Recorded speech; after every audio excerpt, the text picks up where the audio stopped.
Good evening and welcome to an end of the week recap here for SPY. One new trade, a position I took on SPY is I bought shares here around 246 and a half. As long as it holds above this purple line, which is an anchored VWAP, I will continue to hold that. Depending on how price action actually opens up today, I will probably look to take some of those off right here at the 21 EMA. Looking at this area as a new potential higher low, something to that effect. So as long as price action stays above this purple line and this trend line, should be good to go higher. The overall target I do have is around 283 and a half, this blue line up here. So we'll see if that does occur. Pull up futures here real quick. As it is open and moving, it is already up here to the 21 EMA. Looking at this as one of these V bottoms here that we've had in the past, where it does something like this, goes sideways, and probably pops back out of here. Reason being is the coronavirus, as I've said in many of my previous videos, is only a temporary issue and should go away in the very near future. News has just come out that New York is possibly reached an apex. Their cases are coming down, at least the fewest number of cases on a day-by-day basis so far. So we'll see what happens with that. I also want to pull up over here my internals that I use to gauge market sentiment and direction.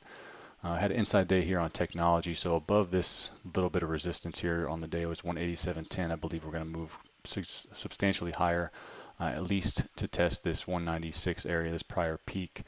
These purple lines, same thing as on SPY, is an anchored VWAP. Just from a significant turning point, as long as it holds above there, I would assume that means that big money is profitable and in the money. Now, transportation index is still below that anchored VWAP simply because the airlines have gotten absolutely demolished, and we'll see what happens with Delta and the major airlines this week.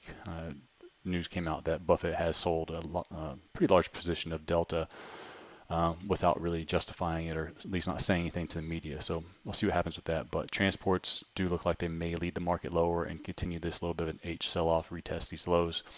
But with this gap up here, transports are probably going to be above this 135. If it holds above, this will be a higher low. Same thing with financials. A lot of the banks, XLF is actually up pretty well, if I remember correctly. Printed about 21 and a half here after closing it just above 1960 into the end of the day. So that looks promising for now. We'll see what happens. It's still about 5 hours till the market opens. So over here on Amazon, one of the market leaders, presumably going to gap up with the market as well. If it starts to work its way up here to this 2000 level, I'm looking at this as a higher low. This time when it tests this level, probably going to break out and start to make a move back up here. Earnings are coming in a few weeks, so hopefully positioned well for that kind of move. Apple, again, something else that should pop with the overall market being gapped up here.